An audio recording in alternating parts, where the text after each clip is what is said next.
Sudah terlihat? Sudah, Prof. Sudah, Prof.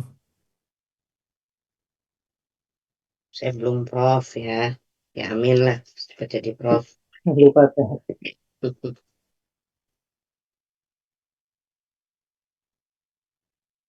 Oke, baik sekarang tadi setelah kita tahu ya bahwa kita harus bisa menggambarkan garis operasi dan garis kurva kesetimbangan dalam satu eh, gambar yang sama ya, dalam satu kurva eksi yang sama.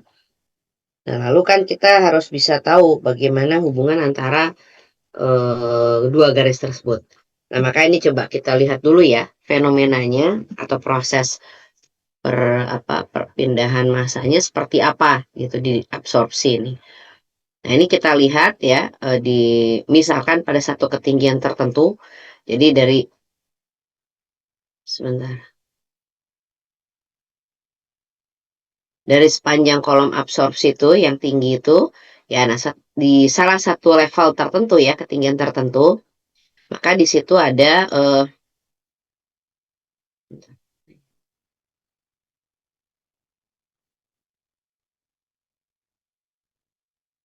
maka di sini kita bisa mengamati eh, ini hanya ilustrasi skemanya saja ya, bahwa ada aliran gas ke atas dengan komposisi Y dan liquid yang ke bawah komposisi X. Ini penggambarannya yang memudahkan Anda saja dalam apa ya, yang membayangkan proses perpindahannya. Jadi gas di kiri, liquid di kanan. Realnya kan tidak seperti itu, Anda sudah tahu ya. Sudah lihat ada gambaran alatnya seperti apa. Nah, pada proses perpindahan ini tentu akan ada kontak antara gas dan liquid. Nah, bisa lihat sebelah kanan sini, ini gas, ini liquid atau cairannya berkontak gitu ya. Nah, batas kontak ini yang biru ini kita sebut dengan interface ya, batas antar muka, antar antar gas dan cair ya. Nah, kalau ada kontak seperti ini yang beda fasa, maka akan selalu ada yang namanya lapisan film, lapisan yang sangat tipis gitu ya. Ini dia bersifat seperti tahanan untuk proses dalam proses perpindahan ini ya. Di sisi gas ada lapisan filmnya, di sisi cair juga ada lapisan film. Ya, saya kira Anda di kuliah peristiwa perpindahan sudah pernah ya diterangkan mengenai ilustrasi proses perpindahan ya. Dan ilustrasinya selalu seperti ini. Akan ada lapisan film di kedua fasa tersebut. Nah, sehingga Anda bisa lihat bahwa konsentrasi solut ya di fasa gas yang bulk ini itu tidak sama dengan konsentrasi solut di interface ini. Di saat dia di posisi dia yang berkontak dengan atau bersentuhan langsung dengan fasa cair. Nah, Anda lihat akan ada gradien atau akan ada perubahan konsentrasi atau perbedaan konsentrasi ya, di mana konsentrasi di fasa bulk ini solutnya konsentrasinya lebih tinggi dibandingkan dengan konsentrasi solut di area interface ini ya. Jadi ya Anda lihat ada penurunan beda konsentrasi, ya tentu kenapa beda ya? Karena di area kontak inilah sudah terjadi perpindahan solut tadi ya. Jadi kalau diukur gitu ya, di sini akan selalu lebih tinggi daripada yang di interface. Nah, interface sisi sebelahnya yaitu sisi cair ya, itu juga ada konsentrasi solutnya ya. Namun posisi konsentrasi solutnya kebalikannya, yang di interface ini lebih tinggi dibandingkan yang di fasa bulknya. Anda bisa lihat ada beda konsentrasi ya. Jadi ini solutnya akan berpindah ke cair. Nah, di interface ini ada konsentrasi solut di gas dan ada konsentrasi solut di cair. Nilainya tidak sama ya, beda. Nilainya beda. Ya kalau sama berhenti dong, nggak akan pindah ya, nggak akan pindah ininya solutnya. Nilainya beda juga. Nah, tapi hubungan antara konsentrasi solut di gas dan konsentrasi solut di cair di interface ini yang disebut dengan dalam kondisi kesetimbangan. Kalau tadi Anda lihat Y dan X ini ya, ini kan Y dan X ini sama dengan yang ini. Itu Anda bisa lihat hubungannya dari persamaan garis operasi.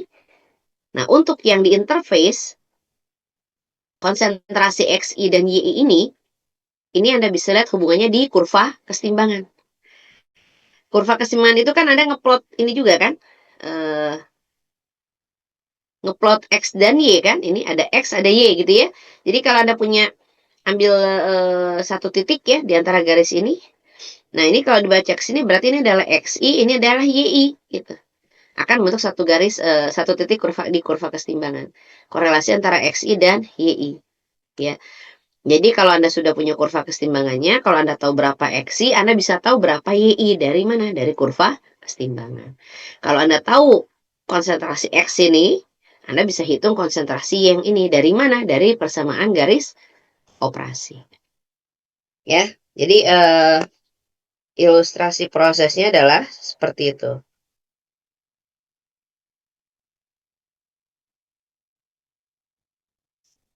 Nah, kesetimbangannya bagaimana ya kalau dia konsentrasi rendah tadi ya mengikuti persamaan Henry antara ini dan ini. Tadi sudah kita coba gambarkan.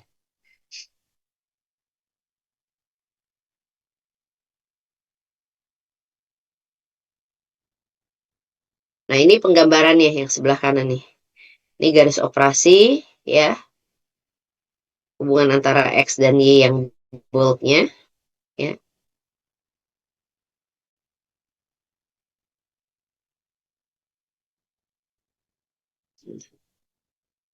Cara biar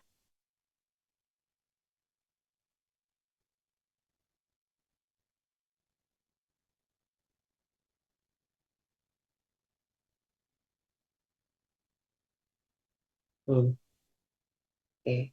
Ya, hubungan antara X dan Y ini, sedangkan yang di sini ya kalau Anda ambil satu titik tadi ya, seperti yang saya contohkan, maka kalau titik ini Anda baca ke bawah itu adalah XI, ke kiri jadi YI. Ini. Dan ini adalah kalau ini titik-titik yang ada di garis ini adalah titik-titik yang menggambarkan konsentrasi X dan Y di sepanjang kolom. Ini di sini adalah konsentrasi di posisi 2. Posisi 2 itu yang mana ya? Atas atau bawah ya? Daripada salah. Atas atau bawah? Posisi 2. Atas ya. Jadi ini adalah posisi atas di sini. Terus ini semakin ke sini konsentrasinya, profil konsentrasinya ini semakin posisinya ke bawah kolom. Sampai di ujungnya outputnya adalah ini. Posisinya X-nya adalah X1, Y-nya adalah Y1. Tinggal dibaca. Nah, kemudian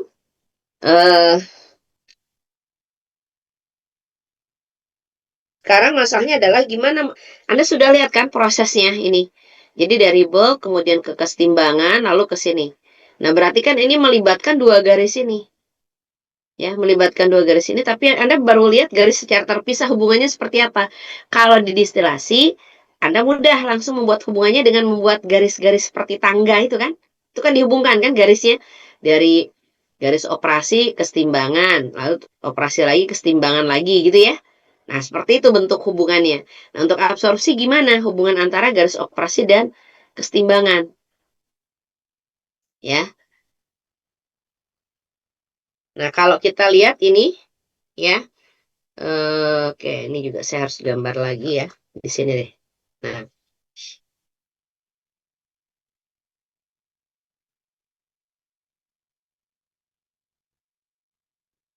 sebentar.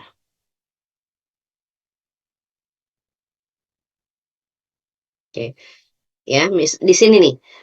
Eh, kita misalnya punya titik X, Y, ya. Inilah yang ini aja deh. Ya. Berarti ini kan nilainya adalah X, ini adalah Y-nya. Yang ini nih. Ini X, ini Y. Terus kita ini kan dalam satu level yang sama ya. Anda sedang mengamati proses perpindahan masanya dalam satu level yang sama di dalam satu kolom absorpsi. Jadi di level ini ceritanya. Dari sepanjang garis operasi ini, gitu ya. Maka itu adanya di level ini. Level ini. Anda harusnya, ini ada garis birunya ya. Jangan lihat dulu garis birunya ya. Abaikan dulu garis birunya. Gitu. Nah, sekarang posisi ini di mana nih? Dari kurva kesetimbangan. Ini kan adanya titik ini di kurva kesetimbangan.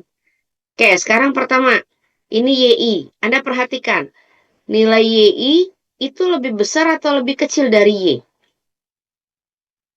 Apakah akan selalu lebih besar atau lebih kecil dari Y? Coba dijawab. Lebih besar atau lebih kecil dari Y? Nilai YI.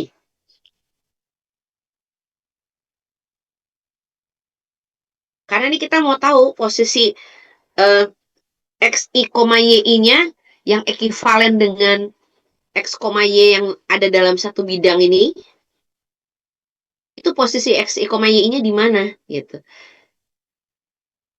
Coba dilihat lagi. YI-nya itu lebih besar atau lebih kecil dari Y? Halo? Lebih kecil ya? YI di sini lebih kecil. Maka lihat, kalau Anda punya nilai Y di sini, maka nilai YI pasti areanya di mana? Di atasnya atau di bawahnya? Oke, maka area YI pasti di sini. Gitu ya. Dari sini ke bawah, nggak mungkin ini ke atas. Ya. Jadi kalau Anda mau lihat kurva kesetimbangannya, ya, ini kan Y, ya. Berarti, nah mulai dari sini, ini kurva kesetimbangan ini kan nilai Y-nya di sini ya, sama dengan Y ya. Berarti yang berekivalen dengan posisi X, Y ini, kurva kesetimbangan yang ini, yang ke atas ini, dari mulai titik ini nih. Atau yang ke bawah ini. Yang mana? Bawah ya. Oke. Berarti ini kita sudah tahu posisinya sampai sini. Ini ke bawah, gitu ya, ke arah situ. Lalu ini kayak ke bawah semuanya. Nah, sekarang kita lihat batasannya dari X.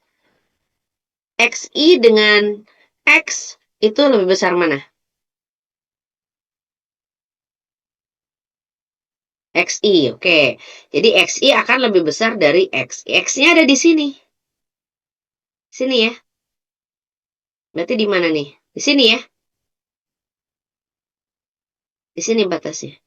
Berarti kalau dibilang XI itu lebih besar dari X, XI yang boleh dipakai ini yang ke sini atau yang ke kiri atau yang ke kanan? Kanan, betul. Jadi ini enggak ya. Nah, artinya area XI, YI ya, yang ekivalen dengan X, Y tadi, itu adanya di sini nih. Ini harus ke sini, batasan YI membuat kurvanya harus yang ke arah sini. Batasan dari XI membuat kurvanya ke arah sana, berarti ini areanya nih.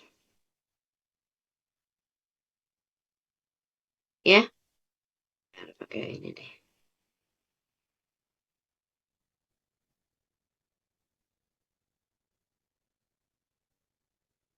Berarti area XI,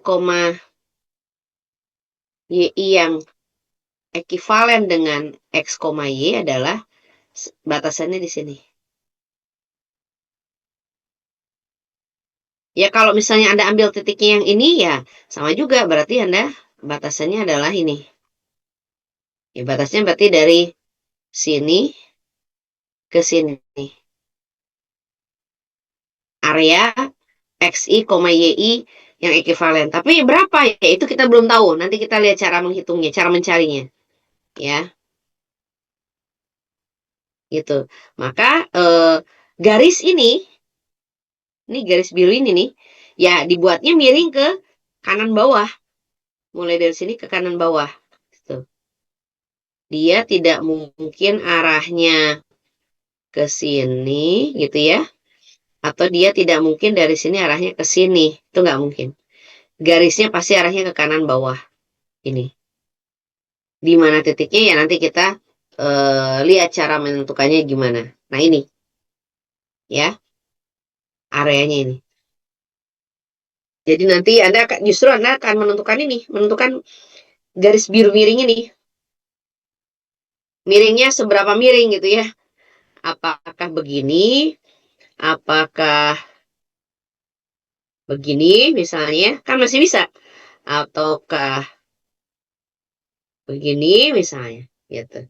Ya, yang penting kan area kurva keseimbangannya dari sini sampai sini. Ini kan bisa di sini, bisa di sini, bisa di sini, gitu.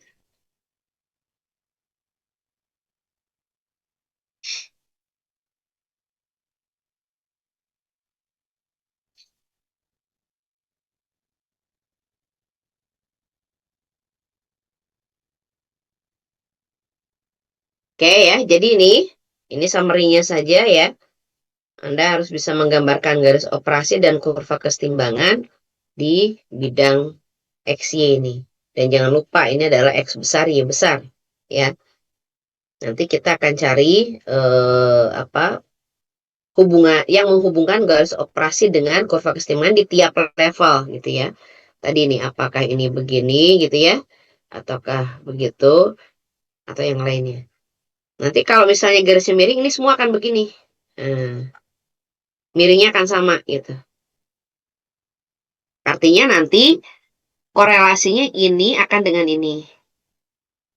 Kalau X, Y-nya di sini, maka X, Y, Y-nya di sini. Kalau ini di sini, berarti ini di sini gitu.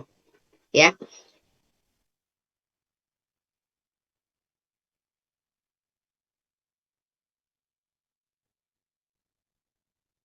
Ada yang tanyakan sampai sini? Cara garis miringnya belum ya? Yang jelas, ini biasa di awal saya pasti akan menjelaskan alur berpikirnya atau runutannya dulu secara keseluruhan. Untuk masing-masing tahapnya bagaimana cara membuatnya, yaitu nanti dijelaskan setelahnya. Ya. Jadi yang sudah bisa Anda lakukan adalah memplot garis operasi dan kurva kesetimbangan. Hanya saja untuk garis operasi Anda belum saya ajarkan cara menentukan ini, LS aksennya. Ya. Ada pertanyaan? Atau bisa dilanjut? Atau mau dicatat dulu?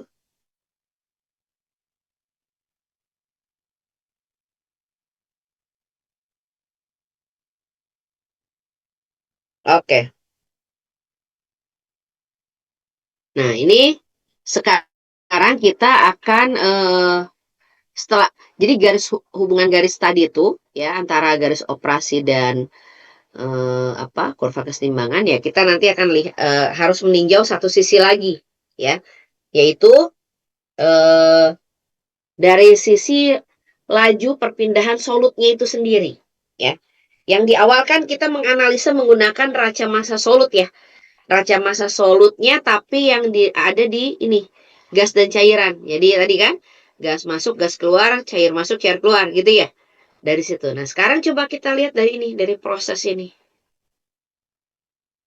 Transfer solutnya. Kan ada solut yang berpindah kan? Nah, ini lajunya atau laju perpindahannya seperti apa? Nah, secara umum ya, persamaan laju itu bergantung pada driving force ya atau gaya gerak dan tahanannya ya. Jadi dia laju itu berbanding lurus dengan driving force dan berbanding terbalik dengan tahanan. Ya, driving force itu gaya gerak atau apa yang menyebabkan proses ini terjadi. Ini kan proses perpindahan ya. Apa yang menyebabkan perpindahan ini terjadi? Sama kayak kalau di perpan. Coba saya tanya kalau untuk perpan dulu deh. Yang menjadi driving force perpindahan panas itu apa?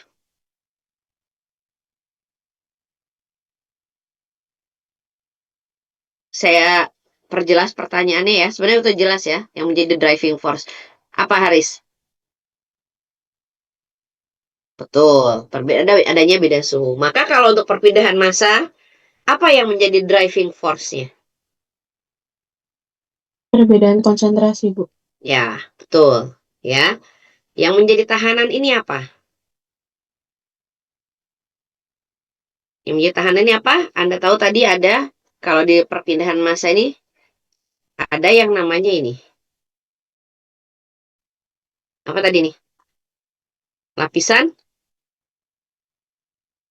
film, ya. Itu yang menjadi tahanan. Nah, tapi bisa juga adanya tahanan itu, ya, adanya tahanan itu digambarkan dengan ini, koefisien. Ya, kalau semakin besar tahanan, maka lajunya semakin semakin apa? Hambatannya semakin besar, tentu lajunya semakin hmm, semakin kecil, kecil, ya kan? Kalau Anda dihambat, maka Anda kecepatan Anda nggak bisa cepat kan? Di jalan misalnya banyak yang nahan gitu, banyak polisi tidur lah, apa jalannya rusak tuh kan hambatan semua. Nah, laju Anda kan nggak bisa cepat gitu, nggak bisa besar gitu. Nah, jadi kalau tahanannya semakin besar, lajunya semakin kecil. Nah, kalau digambarkan dalam bentuk koefisien, itu kebalikannya berarti. Kalau nilai koefisiennya semakin besar, maka lajunya semakin besar. Artinya, koefisien akan semakin besar kalau tahanannya apa? Koefisien akan Anda akan punya koefisien yang semakin besar kalau tahanannya semakin besar apa kecil? Kecil. Semakin kecil. Kalau tahanannya semakin kecil, Anda akan punya nilai koefisien yang semakin besar. Jadi ini, ya, kebalikannya aja. Tapi itu sama-sama eh, menggambarkan faktor yang mempengaruhi besarnya laju. Ya. Oke, nah sekarang coba kita lihat di proses transfer solut ini. Yang mana yang gaya gerak, mana koefisien gitu ya. Jadi ini konsep dasarnya adalah ini. Nah, berikutnya ya, kita akan coba amati proses perpindahan massa di packing ya di dalam kolom. Yang akan kita amati adalah misalkan ini pada satu ketinggian ya, ketinggian Z. Jadi saat Z-nya sama dengan Z dan startnya ya, awalnya di ketinggian Z sama dengan Z dengan ketebalan DZ ya. Ini DZ. Berarti dari Z sama dengan Z sampai dengan Z sama dengan Z ditambah DZ. Kalau Anda merujuk posisi ketinggian ya, posisinya mungkin berapa meter dari bawah gitu. Nah, tapi ini ketebalannya adalah DZ. Itu adalah kita ngambil satu segmen yang sangat tipis sebetulnya. Sangat tipis. Jadi berharap ya hitungannya tidak terlalu melenceng jauh. Jadi kita ngitung per segmen tipis. Jadi kalau mau ngitung keseluruhan, berarti Anda tinggal integralkan. Jadi langsung bisa lihat secara keseluruhan seperti apa. Nah, realnya itu kan kalau di kolom ya, misalnya ini satu segmen ini, ya. Ini kan isinya packing ya. Packing gitu. Ya. Jadi ntar kontaknya kan pasti di packing ya. Ini ada liquidnya, ini ada gasnya gitu ya. Gitu kira-kira. Nah, eh si solut ini berpindah ya, berpindah di permukaan packing ya, sehingga nanti kita akan harus tahu berapa eh, luas luas dari kontak perpindahannya berapa atau luas perpindahannya ya. Ini nanti Anda untuk menghitung laju dari perpindahan solut. Anda harus tahu luas perpindahan masanya ya. Ya tentu kalau berpindahnya di permukaan packing berarti kan luas perpindahan masanya adalah luas satu packing dikali dengan jumlah packing yang ada di segmen ini. Jadi kalau di segmen ini ternyata ada 500 packing gitu ya. Ya berarti luasnya adalah 500 dikali luas satu packing gitu ya. Gitu kan? Ya, bisa dipahami sampai sini. Luas permukaan ya. Kalau Anda punya resi kering, packing yang paling sederhana lah. Ya, yang gini. Ini tuh dia bentuknya hollow gitu ya, ada jadi di tengahnya berlubang gitu ya. Berarti kalau bentuknya seperti ini, luasnya yang mana? Yang disebut dengan A ini atau luas satu packing ini yang mana? Apakah luas lingkaran? Ini kan lingkaran ya? Atau luas yang mana? Coba jawab. Luas yang mana?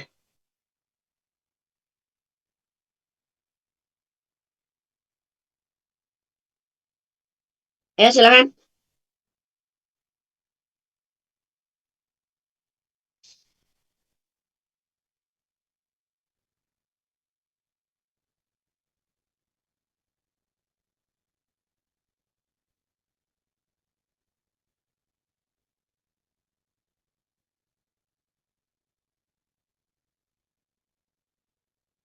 Luas yang mana?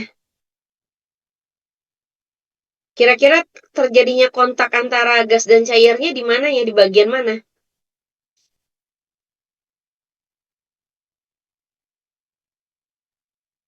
Ya, selimut ya. Kalau Anda ngomong tentang silinder, berarti luas selimut. Berarti Anda harus menghitung luas selimut ini bagian luar dan dalam. Betul. Satu packing. Ngitung satu packingnya nggak masalah. Tapi kalau Anda punya 500 packing, ya, dan Anda tahunya 500 packing dari mana? Apakah Anda ketika mengisi kolom, Anda hitung jumlah packingnya? Dihitung nggak kira-kira waktu ngisi kolom? Kalau kolomnya besar, terus Anda harus hitung. Begitu Anda ngisi, harus hitung satu-satu. Coba. Kira-kira waktu Anda ngisi kolom dengan packing ya, kolom absorpsi diisi dengan packing, apakah Anda hitung jumlahnya ada berapa? Enggak ya? Karena ya enggak lah, enggak akan ngitung. Kalau ternyata Anda harus masukkan sampai ribuan, ya Anda berhitung itu dari 0 sampai ribuan, kan enggak selesai-selesai ya. Nah, jadi karena tidak bisa seperti itu, ya, maka eh, tiap packing ini, ya, tiap packing ini atau setiap jenis packing ya, itu memiliki apa namanya? Ada data yang diberikan oleh vendornya. Vendor itu yang pembuat atau oleh produsennya ya. Yang diberikan oleh produsen dari packing ini namanya data luas perpindahan massa per volume bed. Jadi ini nanti satuannya adalah meter persegi per meter kubik. Artinya apa? Misalnya A-nya adalah, misalnya ya, 100.000 misalnya. Atau 1.000 misalnya ya. Saya nggak tahu berapa. Misalnya 1.000. Nilai A-nya adalah 1.000. Artinya apa? Kalau Anda menempat atau memasukkan packing sebanyak 1 meter kubik, 1 meter kubik tuh bayangannya kalau Anda punya toren air tahu ya, toren air 1.000 liter. 1.000 liter tuh berapa sih 1 meter kubik ya? Benar nggak? Ya, betul nggak? Atau saya salah? Coba dikoreksi. 1.000 liter tuh berapa? Berapa meter kubik? 1 meter kubik, Bu. 1 meter kubik ya, betul ya. Ya. Nah, misalnya Anda punya toren tuh, terus Anda isi tuh packingnya, Anda isi toren tuh dengan packing sampai penuh 1 meter kubik. Berarti kan kalau penuh volumenya di 1 meter kubik ya, si packing itu. Nah, packing sebanyak itu, 1 meter kubik itu, luas perpindahan massanya itu adalah 1.000 meter persegi, gitu. Jadi Anda nggak perlu ngitung lagi ada berapa jumlah packing. Pokoknya tiap 1 meter kubik, tiap volume 1 meter kubik, maka Anda akan punya luas perpindahan massa sebesar 1.000 meter persegi. Tadi luas perpindahan massa sudah didefinisikan kan? Luas tempat kontaknya antara gas dan cair. Ya ini kalau bentuknya silinder gini ya Anda tinggal tadi udah kebayang ya ngitung luas selimut dan lain-lain. Tapi seperti Anda tahu bentuk packing kan tidak hanya ini ya. Banyak yang bentuknya aneh-aneh Anda udah saya kasih lihat ya contohnya ya. Ada yang rumit kan ada celah-celahnya, ada segala macam. Nah, masing-masing packing itu, masing-masing jenis packing itu dari produsennya itu sudah menyediakan data ini. Contohnya tadi nih. Bisa dipahami nggak ini mengenai nilai A kecil ini? Ya, jadi ini adalah luas spesifik istilahnya nih data. Ini data packing. Tiap jenis packing punya data ini masing-masing. Nah, sehingga kalau Anda tahu volumenya berapa, misalnya tadi 1 meter kubik ya. Ya kalau kolom Anda ternyata volume kolom yang harus diisi adalah misalnya 5 meter kubik, berarti Anda tahu dong nilai A-nya itu adalah 1000 dikali 5 gitu. Misalnya angka A-nya adalah A kecilnya adalah 1000. Jadi eh, apa cara mengetahui berapa luas perpindahan massanya adalah seperti itu. Ada datanya spesifik untuk tiap packing. Ya.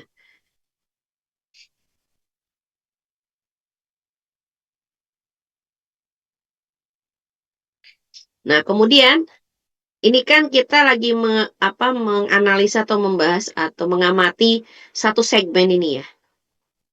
Satu segmen DZ ini. Ya, ini kan bukan persegi panjang ya. Kalau Anda lihat itu kan bentuknya silinder dengan ketebalan tertentu. Jadi ada volume juga di situ. Ya, ada sejumlah packing yang ditempatkan, sejumlah packing ya ditempatkan di segmen itu. Nah, berapa volume packingnya di situ, volume bednya di situ berapa? Ya, Anda ingat Anda punya besaran S ya. S itu apa? Masih ingat nggak? S itu adalah luas penampang kolom. Ini kalau Anda tadi nih di sini nih, ini punya kolom ya, gitu kan?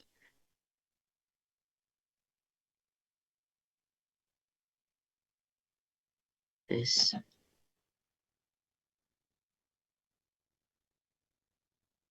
Sebentar pennya. Nah ini kalau Anda punya kolom, maka luas penampang kolom adalah ini. Ya, kalau kolom itu Anda potong, Anda akan melihat lingkaran gitu ya, itu penampang ya namanya. Ini adalah S ya, luas penampang kolom. S ini luas penampang kolom dikali dengan ketinggian dalam ini ketebalan ini ya. Jadi luas penampang kolom ini gitu ya, dikali dengan ketebalan ini, itu kan jadi volume ya. Betul nggak? Kalau silinder kan luas alas kali tinggi gitu ya. Ya luas alasnya kan luas penampang, tingginya dalam hal ini ya segini ketebalan ini DZ. Jadi itu sama dengan volume. Nah ini S dikali DZ itu akan sama dengan volume bed. Ini untuk segmen DZ saja. Kan kita lagi bahas segmen DZ dulu. Itu seperti itu ya biasa kalau kita mau menganalisa nurunkan rumus itu dari ambil segmen kecil dulu gitu ya. Volume bednya adalah S dikali DZ. Maka nilai A-nya, A ya, A yang ini, maka nilai A-nya, tadi kan, luas perpindahan massa per volumenya A kecil, volumenya adalah ini SDZ. Maka nilai A-nya adalah luas perpindahan massa per volume dikali dengan volume, dikali dengan SDZ. Nah, Anda ingat, dari awal kita punya besaran yang namanya GS aksen, LS aksen. Apa ini? Superficial kan? Superficial itu berarti dia laju alir per satu satuan luas penampang atau laju alir per luas penampangnya. Per satu satuan ya. Maka A ini pun ya kita harus definisikan untuk satu satuan luas penampang. Jadi luas penampangnya 1 gitu. Jadi biar nilai A ini bisa berkorelasi dengan ini tadi. Karena ini untuk satu satuan luas penampang. Jadi ini juga 1. Maka A sama dengan A besar sama dengan A kali DZ. Nah, Anda lihat ini ya, rumus ini nih. Yang ini. Ini ada luas. Ini juga S ada luas. Ini sama dengan 1. Coba apa bedanya antara A besar ini dengan S? Ini sama-sama luas satuannya. Apa bedanya?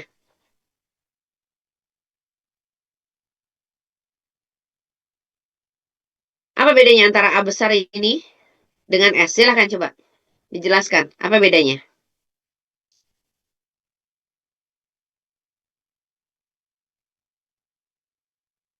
Ayo apa? Bedanya A dengan S? Sama-sama luas kan? Satuan juga sama, meter persegi.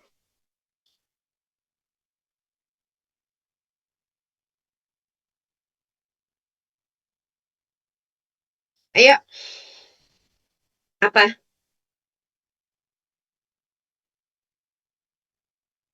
Yuk, ini pada tidur apa gimana? Coba.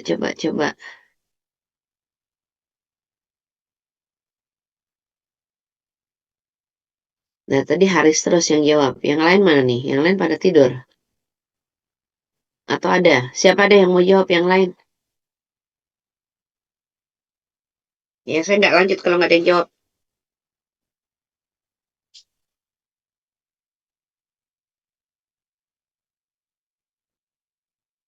Halo?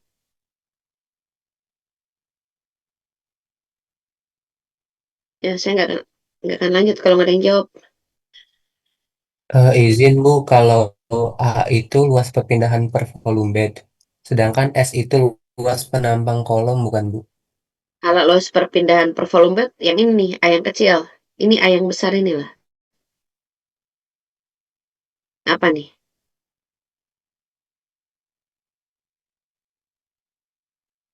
Atau, ya, apa? Atau total apa?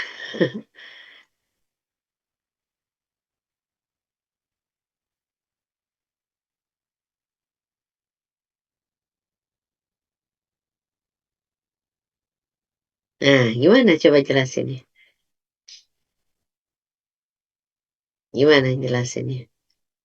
Ini awalnya apa tadi? Coba penurunan rumusnya apa nih awalnya tiba-tiba dapat A ini? A ini apa sih?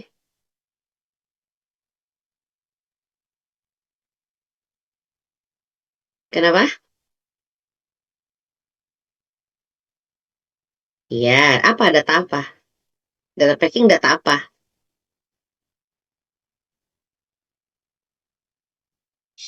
A kecil tuh data apa? Iya, datanya si packing, tapi data apa? Gitu.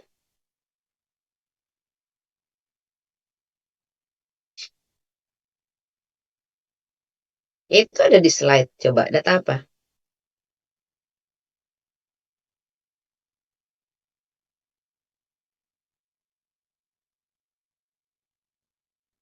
Iya, apa itu? Itu udah apa sih Luas namanya? luas permukaan untuk perpindahan massa total. Yang mana itu, Anissa? Luas perpindahan massa total yang mana? Huruf yang mana ya kamu yang lagi jelasin barusan? Ya, Besar. A besar. Ya, betul ya. Jadi A besar itu adalah luas perpindahan massa totalnya, keseluruhannya. Kalau A kecil ini kan ya data aja. Ini maksudnya data dari packing. Dia luas perpindahan massa per volume. Per volume itu artinya per meter kubik gitu ya. Atau per liter atau per apalah. Per satu satuan volume. Nah, sedangkan dalam satu segmen ini, nih, ini kan ada volumenya kan. Ada nilainya si volume itu kan. Ada angkanya berapa. Nah, volume dari packing volume dari satu segmen ini adalah luas penampang dikali tingginya kan, tingginya DZ.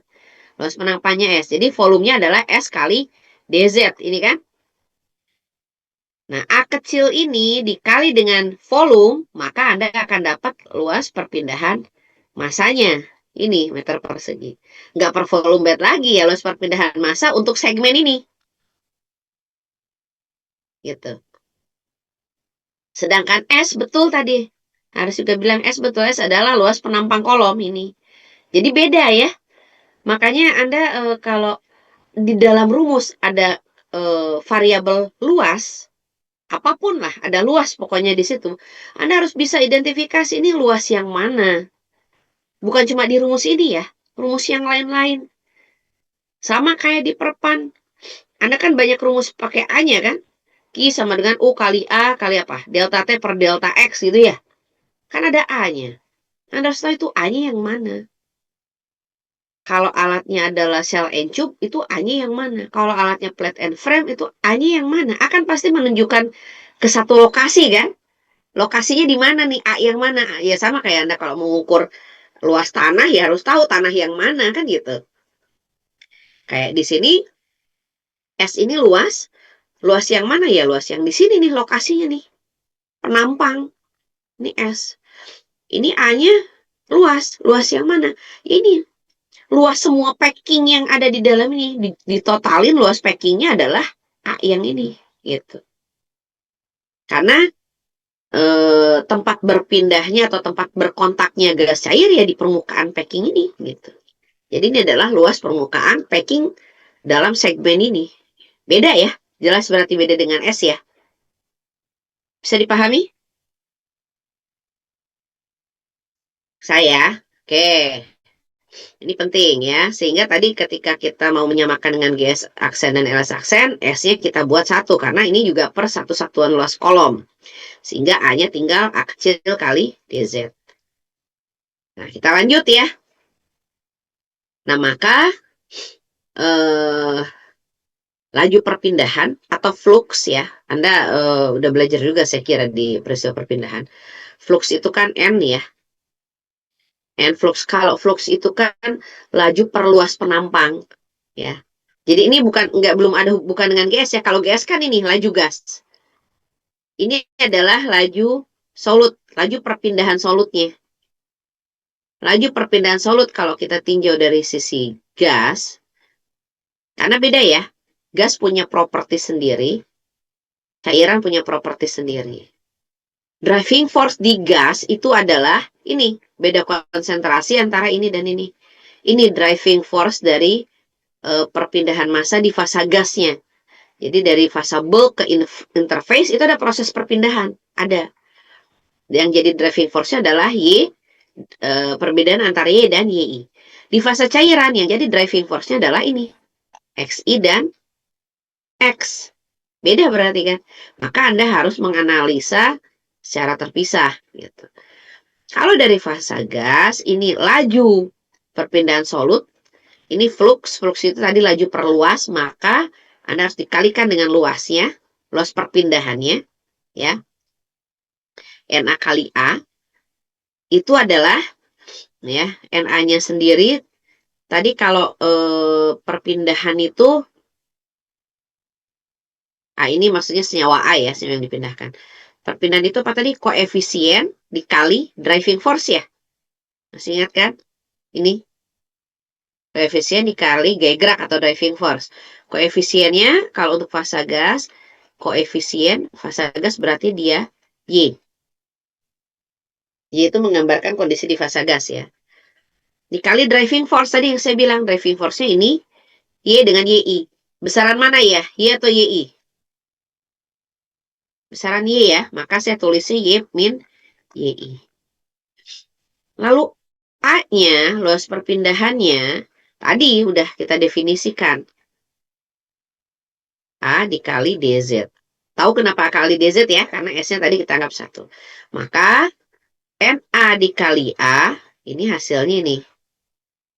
NA dikali A yaitu KYA kali A kali Y min YI kali DZ ini.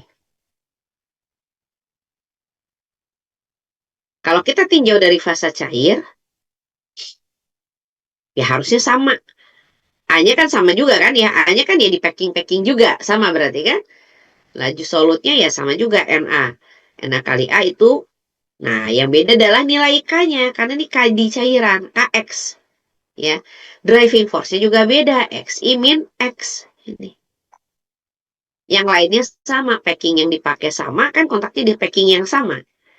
DZ-nya juga sama. Ya tentu nilai ini dan ini akan sama, ya. Yang atas sama bawah sama. Kenapa? Kita menganalisa ya selalu dalam kondisi steady state. Jadi nggak ada akumulasi di sini nih. Sini nggak ada akumulasi. Jadi pasti yang pindah ke sini dengan yang pindah ke sini itu harus sama. Nggak ada yang, kalau yang pindah ke interface ya, di gas pindah ke interface yang besar, lebih besar dari yang pindah dari interface ke fase bulk cairan, pasti di sini jadi numpuk kan? Jadi numpuknya di sini nih. Jadi aku nggak steady state gitu. Dan kita menganalisa selalu dalam kondisi steady state. Sampai sini ada pertanyaan? Silakan.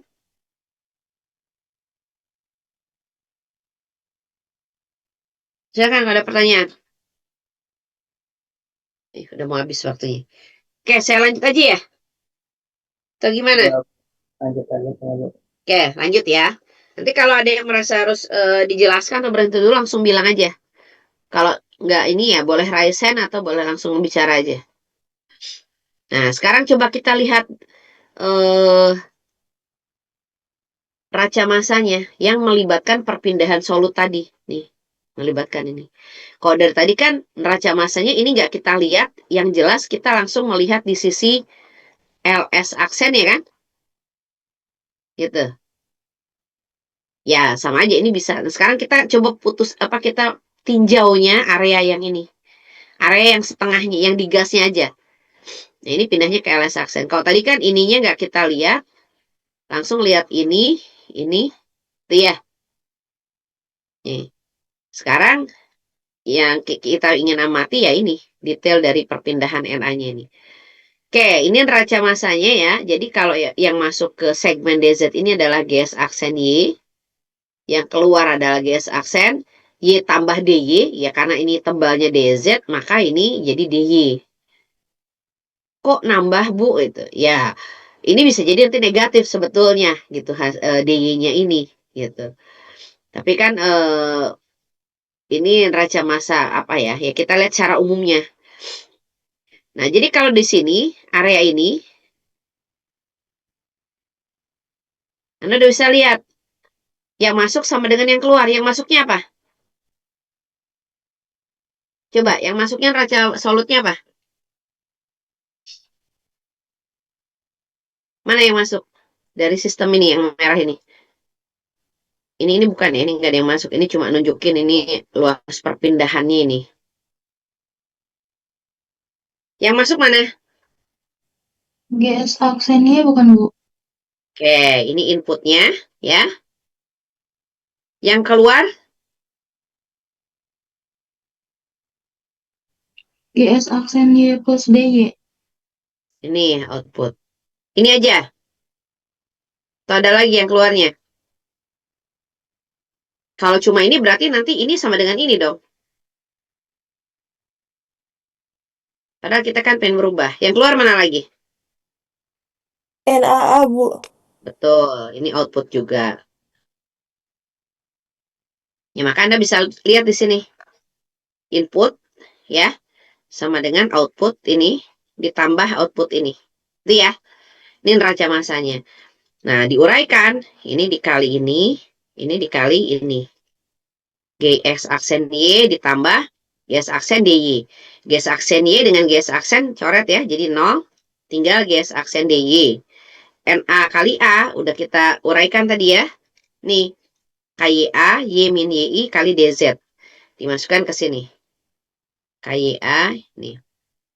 Dari sini, tujuan kita kan memang ingin tahu tingginya ya. Ketinggian berapa, maka kita buat DZ sama dengan. Ini matematika aja.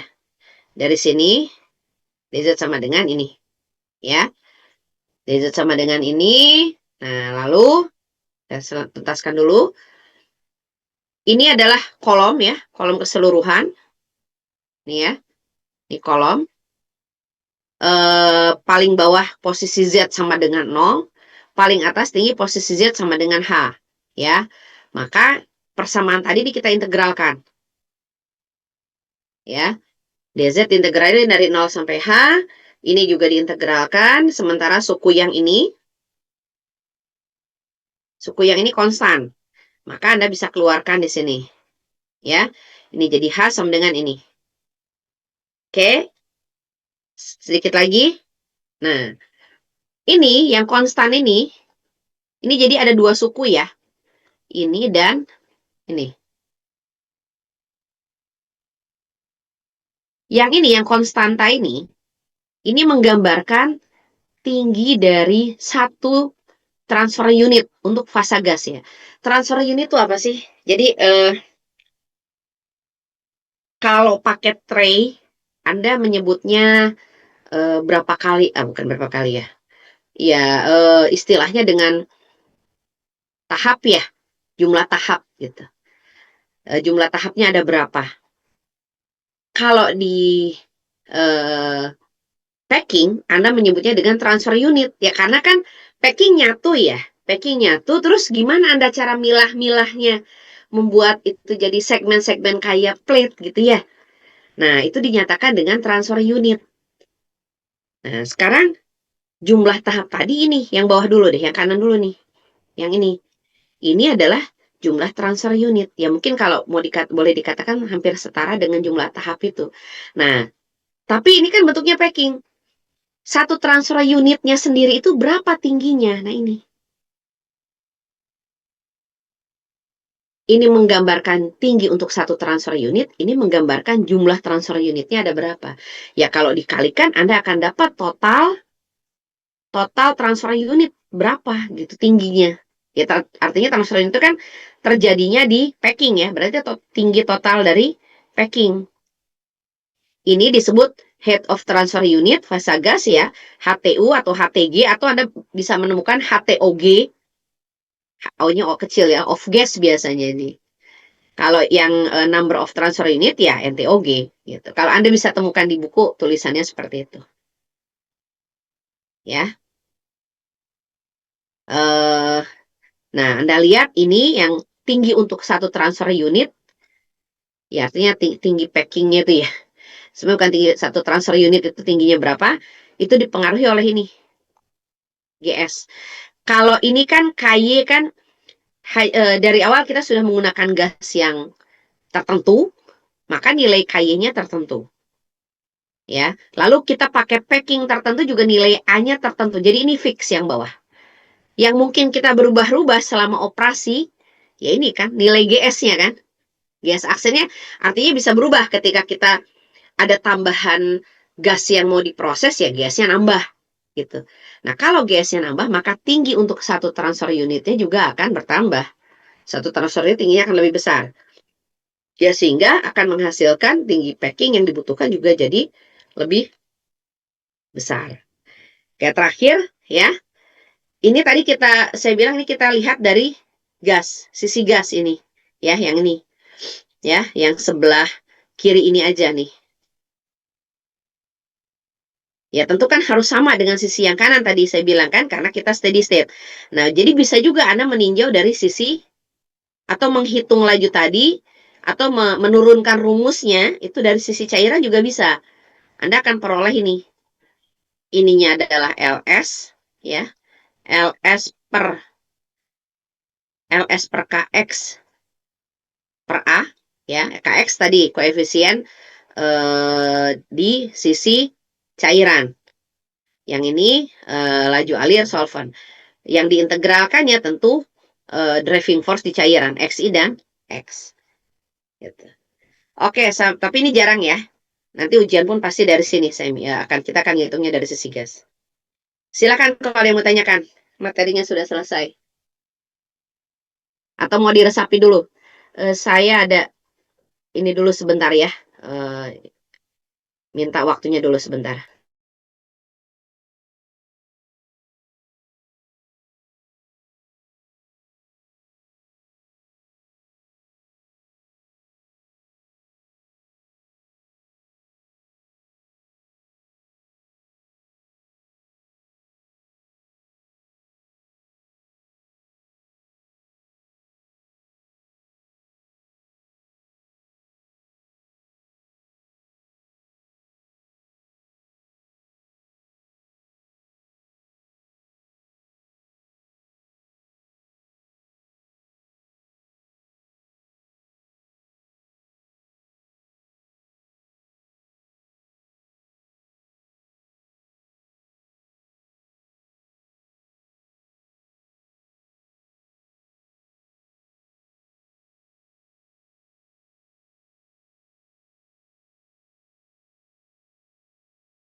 Ya, silakan. Ada yang mau tanyakan? Ada nggak?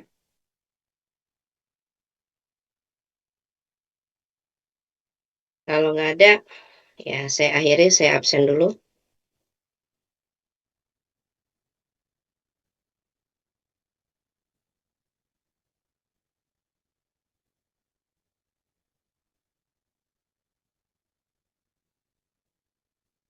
Loh, jadi 78. Tadi cuma 60 berapa? Siapa yang baru join di akhir-akhir? Tadi 60-an saya lihat awal-awal itu. Ya udahlah, ya. Nah, sebenarnya nggak terlalu inilah, Anda kan udah dewasa ya, saya bilang juga. Kalau memang butuh kuliahnya pasti akan nyimak dengan baik. Kalau cuma mau cari absen ya, mungkin absen Anda dapat itu aja, ya. Eh, 1979 mau di absen pada join. Dufan. Astagfirullah.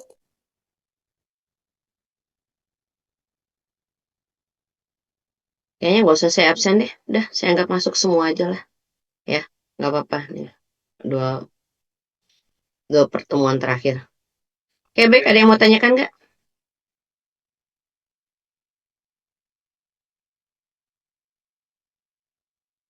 Silakan kalau yang mau tanyakan. Dari saya cukup, Ibu. Baik. Kalau nggak ada, baik. Saya akhiri saja ya. Nggak usah saya absen lah. Saya anggap masuk semua aja. Ya. Oke, terima kasih. Saya tutup. Assalamualaikum warahmatullahi wabarakatuh. Waalaikumsalam, terima kasih Ibu.